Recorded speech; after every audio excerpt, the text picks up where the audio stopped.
Lovers 90 herkese merhaba. Ben Yoy. Ben de Güneş. Çirkin dizisi başladı. İlk iki bölümünü izledik. Zor bir yapımdı. Ben hızlıca böyle girmek istiyorum. Sen ne düşünüyorsun? Yani 2 bölüm izlemiş olmama ben şaşırıyorum. Ben izledim yani bu diziyi. Çok kısa bir özet geçeceğim. Tek Spoiler cümlelik. uyarısını da verebiliriz bence hızlıca. Çünkü Ver. bu diziyi siz izlemek zorunda kalmadığın diye izliyoruz. O yüzden eğer çok niyetlenirseniz bu diziyi izlemek için spoiler vereceğiz birazdan ve verdiğimiz spoiler canınızı sıkabilir. Ama derseniz kardeşim siz bizim için buna katlanmışsınız.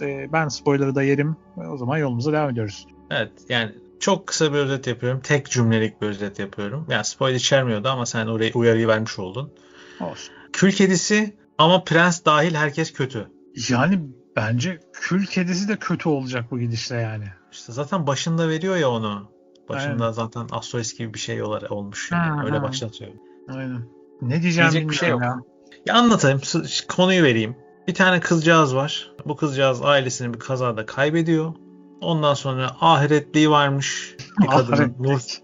Nur Sürer'in arkadaşının kızı yani bu. O da tamam diyor, benim diyor ahiretliğim bu diyor. Ben buna bakarım. Alıyor bunu yanına ama böyle namus takıntısından böyle daha geldiği anda saçlarını falan kesiyor. Neyse yani oraları anlatmayacağım. Konuşuruz zaten.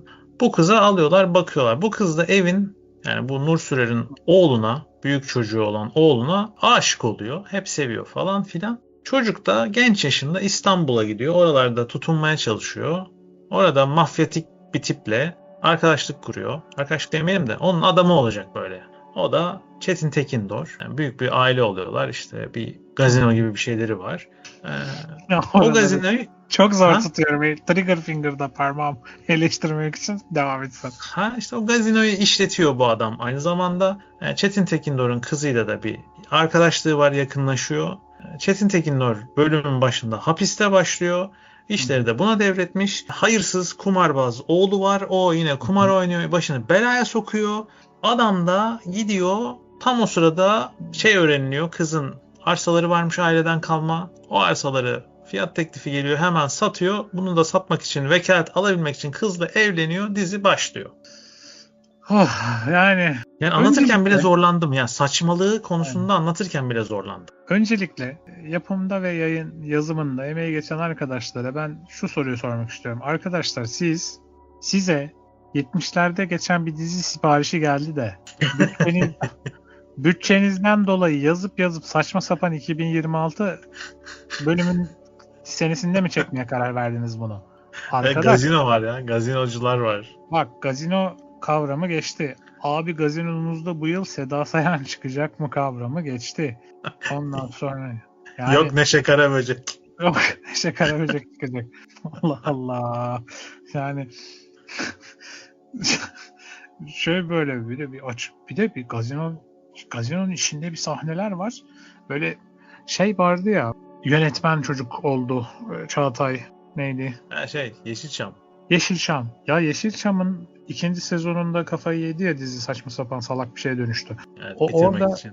aynen oradaki bar, pavyon gibi sahneler vardı, böyle kabare gibi hareketler Hı falan. hı. Yani onun gibi şeyler abi. Ya oğlum ne çekiyorsunuz siz? Evet, bu arada çok güzel bir noktaya parmak bastın. Bence de dizi böyle 70'ler için çekilmiş gibi, yani yazılmış gibi ama günümüze getirmişler. Bildiğin kül kedisi, kız Hı hı. köyde yaşıyor. Köy böyle İstanbul'un bir tepe arkası ama köy. Hangi Ama 2 tepe? saatlik yol. Hangi tepe ya? Orada. Bolu mu Bursa dağ. Zaten o köye gidiş yolunda falan böyle, yani öyle bir şey olmadığı için plato kurup yapmışlar. Okudum bir yerde, yani yokmuş öyle bir köy hakikaten. Bir O plato köyü kurup kurmuşlar mı? evet abi para harcamışlar bu köyü kurmak Yok için. artık, daha neler ya. Aynen. Yani muazzam bir para kaybı. Onu söyleyeyim. Ve köye gidiş yolunu falan AI video ile çekmişler. O Mustang'in arabayla bir ilk bölümde bir köye gidiş yolu var böyle. O Kadir'in net AI. Çok da kötü bir AI yani. Sen böyle atlarken Yok. oraları kaçırmış olabilirsin onu. Ben oralardaki gelişmeleri tam yapamamışım. Zaten o mantık da şey ya, böyle Meryem'in arkadaşı var. Arkadaş şey diyor ona. Ya diyor, bu tepenin ardı da İstanbul zaten ya. Ne olacak ki? Gideriz ya falan böyle. Bu arada bu dizide iki başrolü Çağlar Ertuğrul, Derya Pınar Ak. İkisinin arasındaki yaş farkı 16. Onu da ekleyeyim burada. Şu an yayınlanan her dizide olduğu Aynen. gibi Aynen. başrol erkekle başrol kadın arasında 15 yaştan fazla yaş yine bu dizide de mevcut. Ya ben Abi dizisinde başrollerin yan yana O geldiğinde rekor. çok kötü göründüğünü söylemiştim mesela. Bu dizide de aynı şey var abi. Yan yana geldiklerinde gerçekten kötü görünüyor yani. Ya o kadar değil. Çünkü 15 yaş. Yok, Bir de o kadar yine kötü kendine görünüyor bakmış. ama yine kötü görünüyor bence. Bu kadar yaşlı durmuyor Kadir Hı hı. karakteri. Ama ya rekor canım, abi de 27 yaş mı ne var Aynen, hocam? 27. O rekor yani. Torunu yaşında. Yani neredeyse. Burada yok ama yine de büyük. Başrol kızımızı nereden tanıyoruz? Prens'ten değil mi? Haşarya. Haşarya, Mongomya prensesi Haşarya. Yani Nur Sürer şeye gelmiş. Camdaki kızdaki rolünü köyde reprise ediyor tekrar. Abla sen o rolü çok iyi oynamıştın. Aynısını oyna bize demişler. Yani kızlara eziyet etme, genç kızlara eziyet etme rolünü bu sefer köyde sürdürüyor. Abi Peak bir noktaya taşımış abi bu. bir de bu kadının iki kızı daha var. Evet. Bu kızların tek rolü Haşarya'ya, yani çirkine eziyet etmek. Bunun dışında bir rolleri yok. Çok karton karakterler bence yine. Şeyin kıyafetleri nasıl? Yani hangi yörenin kıyafetini giyiyor bu? Bongomya'nın herhalde. Bongomya köylüsü herhalde. Vallahi. O nasıl kıyafet ya? Setten çalmış. Yanında getirmiş demiş. Bize Yanında bir tane getirmiş, köylü aynen. kıyafeti. Şey mi yani? 70'lerdeki küçük besleme mi çekiyorsunuz abi siz? Zaten besleme dediler kıza. Dediler de yani Lale dedi. 1970'te çekmiyorsun yani bu filmi ya. O nasıl kıyafet abi ya? İşte onu diyorum ya, yani abi size 70'ler siparişi gelmiş ve siz bunu 2026'ya uyarladık. Hani günümüzde Shakespeare in Love mı çekiyorsunuz? Ne yapıyorsunuz abi yani? Ya bak, İstanbul'un yakınındaki yerleri geçtim. Anadolu'nun ücra bir kasabasına da artık kargo ulaşıyor. Genç kızlarımız Evet. böyle giyinmiyor hiçbir yerde. O yüzden böyle bir dünya yok hocam. Böyle hani mümkün niyatı yok yani böyle bir yaşamın. Hani gibi köyde yani sanki böyle televizyon yok, bir şey yok, kimsenin hiçbir şeyden haberi yok. Evet, Böyle şey yapıyorlar ya, neydi o? Tamam diyor, düğün yapalım diyor. Herkes işin ucundan tutuyor falan. Yani ha, böyle bir Şirinler Köyü gibi. zaten böyle kız böyle köyde yürüyor. Limon tuzu, bir de limon tuzu. Limon tozu mu? Limon. Limon tuzu. What the fuck? Ne yapıyorsun? Abi Bomba imal ediyormuş. bomba mı yapacaksın? Ya hani o kadar saçma böyle nerenin köyü belli değil zaten. Böyle bir anlayış var ki neresinden Mongomya tutsam Köyü. oturmuyor. Hiçbir yere oturmuyor. Nur Sürer cennetliyim, ahiretliğimin kızı, ay aman da bilmem ne deyip Oğlum kızın bir insan ağzına sıçmadığı kalıyor hani. bir insan yani ahiretliğimin kızı deyip buraya getirmişsin. Sanki zorla vermişler gibi davranıyorsun. Sen almışsın kızı ve şey yapmışsın. Evin hizmetlisi yapmışsın. Yemekleri yaptırıyorsun, temizliği yaptırıyorsun, kızların ütüsünü yaptırıyorsun. Ve çok normal karşılanıyor bu. Bir de ya eğer Kadir'le Meryem'in arasında bir aşk olmasını, bir aşk beklentisi yaşayan izleyici varsa kendilerini psikolojik yani bunu söylemeyeyim. Destek Psikolojik destek almalarını almalarını tavsiye ediyorum. Yani böyle bu ruh hastalığı, öncelikle onu söyleyeyim. Yani Evet, böyle bir şey yok. Adam kızı dolandırıyor. Sonra ya kıs yapıyor falan. Nikah basıyor. Ertesi gün boşuyor. Bütün elindeki her şeyi alıyor. Ya ben sana geri ödeyeceğim falan diyor. Sonra gidiyor aynı eve sevgilisini sokuyor. Bir de söylüyor bu benim sevgilim diye. Ya Ve kapıyı kapatıp orada birlikte uyuyorlar sevgilisiyle. kız da Kız da masada içeride yemek uyuyor. bekliyor yani. Travma show, travma partisi. Oğlum kız zaten küçük yaşta ailesini kaybetmiş, gelmiş, saçı kesiliyor, evde hizmetli gibi çalıştırılıyor, köle gibi çalıştırılıyor. Kızın yaşadığı travmanın haddi hesabı yok. Kokteyl şeklinde travma var kızda yani. Yaşıyor, bir de karşılıksız bir aşk yaşıyor. O da ona çirkin lakabını takıyor. Çirkin oturuyor. Bütün ahali, herkes çirkin diyor. Yani güzelim kıza çirkin diyor herkes bu arada dizide. Ne alakaysa onu da bilmiyorum. Ondan sonra şimdi bir de bu hala sevmeye devam ediyor. Bu bambaşka bir kafa yapısı. Bambaşka bir uçukluk. Abi gerçekten herkes kötü dizide. Çetin Tekin doğrundan tut. işte lalesine, cennetinden tut şeyine, herkes kötü. Herkes kötü. Düz kötü. Herkeste bir art niyet var. Başak Gümülcinelioğlu, Lale, Çetin Aynen. Tekindor'un kızı. O da yine aynı rolü tekrarlıyor. Evet. Yani nerede izlemiştik biz onu? Hande Erçel, Barış Hani Arduç.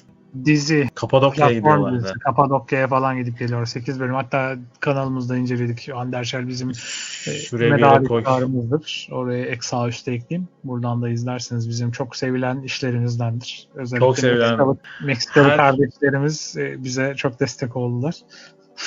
dünyanın ücra köşelerinden dillerle küfür yediğimiz videolardan biri. Ulan Endonezyaca küfür etmeyin lan. Endonezya'da küfür yediğimiz bir yapım yani, öyle diyeyim. Ondan sonra neyse Başak Gümülcinelioğlu'na yine aynı karakteri canlandırıyor abi. Aynı. Yani bazı Evet. karakterler yapışıyor herhalde. Çetin Tekin de orada aynı karakteri canlandırıyor. Evet. Aksam bile aynı, hatta ya, o kadar Yani aynı. o da ne? İçerideki karakterin Hı.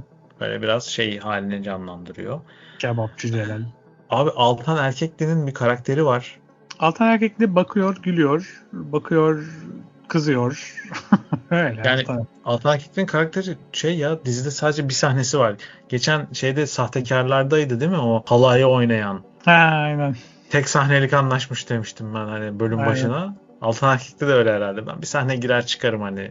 Aynen selam atıp çıkacağım. Evet. Bu arada sahtekarlar demişken sahtekarlardaki ev mi? Andırıyor. Yani Biraz o gibi geldi ama ben- belki de değildir. benzemesin diye uğraşıyorlar ama odur herhalde. Yani Odur. çekimleri farklı tabii. Yani ilginç bir karakter diyebileceğim Ferhat var. Olgun Toker'in oynadığı. Tek Şey gözü değil mi olmayan o? mafya. Tek gözü solgun olan mafya. Evet. Evet. Aynen o. İşte orada biraz böyle enteresan bir karakter.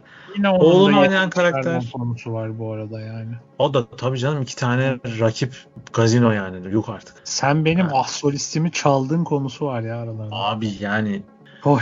neyse. Neyse. Şey var. Yine karton karakterlerden Engin Çetin Tekindor'un işe yaramaz olduğu karakteri. Baran Bölükbaşı oynuyor. Kumarbaz. Türk dizilerinde olmazsa olmaz bir karakter var. Kadir'in yanıkın arkadaşı. Neden olduğu belli değil ama hep var. Sadece Kadir için yaşayan karakter. Evet. Başrol için, mutluluğu için, onun iyiliği için ölür. Hani öyle bir karakter. Aynen. Aynısı şeyde de var. Meryem'in de bir arkadaşı var öyle. Köyde. Aynen, o da onun için yaşıyor mesela. Bir şey oluyor, Onun onu için savunmaya yaşıyor. gidiyor. Kendi hayatı yok. Kendi hayatı olmayan karakterler. Aynen, Yani dergiyi kartondan. aldım. Aynen. Hani böyle koymuşlar oraya duruyor işte. Peki abi, bence bu dizide en gizemli karakter bence taksici İsmail. İnanılmaz Sen gizemli bir karakter. Sen nerenin taksisisin? Ben onu çok merak ediyorum. Yani sürekli köyün başından ucuna taksicilik mi yapıyorsun abi sen? Yani çok gizemli bir taksici. Hani köyden şehre adam götürme işi yapıyor herhalde sadece. Herhalde yani o kadar. Sürekli köyde hani. Yok bakkala götürüyormuş çirkini. Taksici. Yani Abi indi bindi 200'ü aştı sonuçta yani. Öyle sakalına bakıyordur King. olabilir çok. Neyse abi yani işte dediğim gibi erkeğin başrol kızı dolandırdığı, onu kandırdığı, onun saf temiz duygularıyla oynadığı, resmen 100 milyon lirasına çöktüğü. Bir de üstüne Yani, mesela daha pis bir şey daha var. Millet ona çirkin dediğinde sadece ona ben çirkin diyebilirim diyor. Yani special kölesi. evet ben ezeceğim onu diyoruz. Yani Bir de onu ben benim ailem ezeceğim. ezebilir diyor yani annem Aynen. ezsin diyor. Nur Sürer camdaki kızdaki rolünü tekrarlıyor. Kızı ezmeye devam ediyor.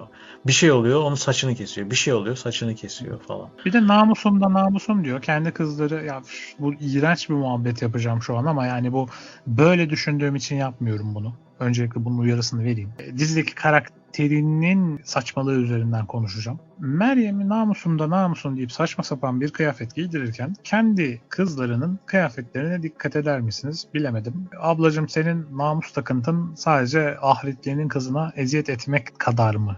Ya orada da yine bir şeyler gelecek işte. Geçmişe gittik böyle bir 10 saniye falan gördük. Bir şeyler oldu. Yani onun da böyle bir psikolojik sorunları var herhalde. Onu da göreceğiz. Ay, yeri merkezin psikolojik sorunu ya. Bu ne Peki abi?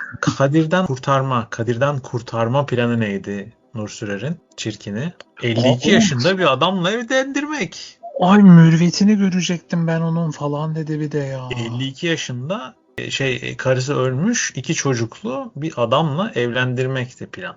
Ya şey gibi ya, sabah programları var ya, dizi o direkt böyle hani konuk alıyorlar. Sen benim kaynıma atladın, sen benim bilmem neme uçtun falan. Yani dizi hakikaten sabah programı gibi yani.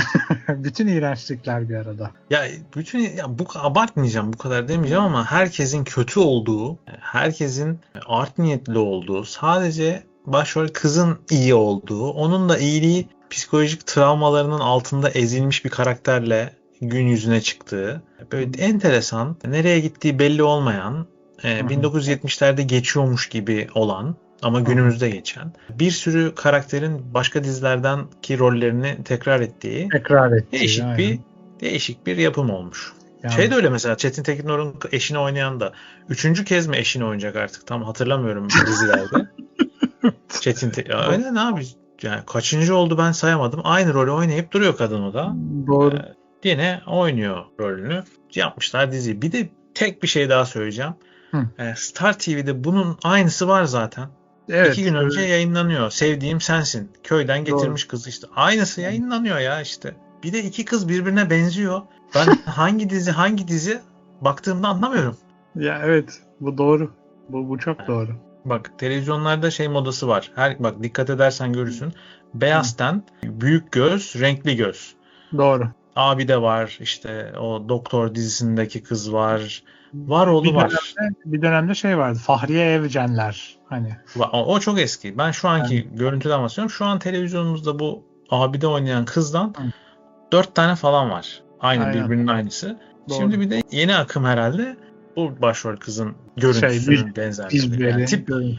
Aynen. Tipolojisi. Yapımcı tipolojiyi alıyor, o benzer kızı koyuyor bir yere. Oyuncuların oyunculuklarına laf etmek istemiyorum ama yapımcıların seçimlerine burada bir şerh koyayım. Son olarak da oyunculuk konusunda bazı karakterler gerçekten kendisine sinir etmek için iyi oynuyorlar mı demek lazım, yoksa bu diziyi yazanlarla alakalı bilemiyorum. İyi oynamış ya. Herkes oyuncular iyi oyuncular. Oyunculuk iyi. Çünkü gerçekten sinir oldum ve sinir olunması gereken şeyler anlatıyor da bu kadar da sinir olmama gerek yoktu diyerek. Şöyle diyeyim, başroller yani. Ben de şöyle bitireyim. Başroller, yan roller, işte deneyimli oyuncuların olduğu karakterler hepsi iyi oyunculardan seçilmiş. Yani ben başrollerin iyi oyuncu olduğunu çok söylemem. Burada hepsi iyi oyuncu ama dizi sinir bozucu. O yüzden iyi oyuncular iyi oynuyor. Seni sinir etmeyi de başarıyorlar. Herkesi sinir etti yani. Evet. Onu başarmışlar. Bir de alışılmış bilindik rollerini oynuyorlar. Yani antrenmanlı herkes. Ya bilindik rollerini iyi bir karakter olarak değil, korkunç bir karakter olarak canlandırıyorlar. O yüzden ama hepsi daha da bir antipatik geliyor. Yani evet. O halde arkadaşlar, eğer bu eziyeti devam et derseniz 3. bölümü izleyip aşağı biri yazsın desin ki siz 3'ü de izleyin. Şöyle söyleyeyim, böyle bir 15 yorum gelmezse biz buna devam etmeyiz, çünkü böyle elim titredi 2. bölümü bitirirken sinirden. Öyle değil. Yani buraya kadar dinleyen biri varsa bizi şu an, desin ki siz 3'ü de izleyin, konuşun, o zaman izleriz ancak. Aynen. Duruyor. O halde arkadaşlar, dediğim gibi videomuzu beğendiyseniz beğeni bırakmayı, kanalımıza abone olmayı ve tekrar da bu bölümleri izleyip de yorumlarda bize ek veya karşıt görüş bildirmek isterseniz sohbete bekliyoruz. Kendinize iyi bakın. Hoşça kalın. Hoşça kalın.